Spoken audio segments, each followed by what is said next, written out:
আসসালামু আলাইকুম এভরিওয়ান। আজকে আমি লাইভ করছি।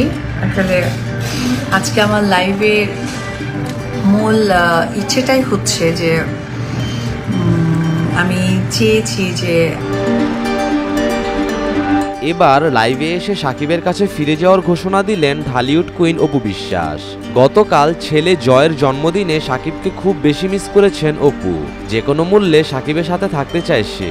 সাকিব দুইটা কেন, আরো 4টা বিয়ে করলেও আমি সাকিবের সাথেই থাকবো। তো আমি বরাবরই সবসময় আমার কাছে মনে হয় যে পারফেক্ট কিছু না হওয়া পর্যন্ত আসলে আমি লাইভে কথা বলবো না বা লাইভে আসবো না। তো সেই জায়গা থেকে আজকে দীর্ঘ 6 মাস পর বলতে পারেন আমি অপু জানায়, আমি এতদিন পারফেক্ট ছিলাম না, সাকিবের পাশে নিজেকে পারফেক্ট মনে হতো না, কিন্তু এখন আমি নিজের মনকে শান্ত করেছি, নিজের ভুলগুলো বুঝতে পেরেছি। আর সবচেয়ে বড় কথা হচ্ছে সাকিবের সবকিছুই আমার মেনে নিতে হবে, তাহলে আমরা একসাথে সংসার করতে পারবো।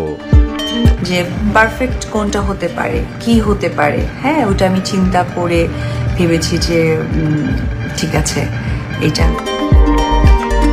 অপু আরো জানায়, এর আগেও আমি অনেকবার লাইভে আসার চেষ্টা করেছি, কিন্তু নিজের মনকে তখন সামলাতে পারতাম না। মূলত বুবলিকে নিয়ে আমার সবচেয়ে বেশি খারাপ লাগতো।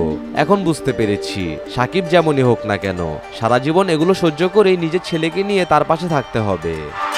আমি দেখেছি যে আসলে কোনটা আমার সাথে যায়। একটু বলো না, একটু কথা বলো না। তো ওই জায়গা থেকে আমার কাছে মনে হয়েছে যে আমি লাইভ করব, একদম পারফেক্ট লাইভ হতে হবে। কারণ এর আগে আপনারা অনেকবার আমাকে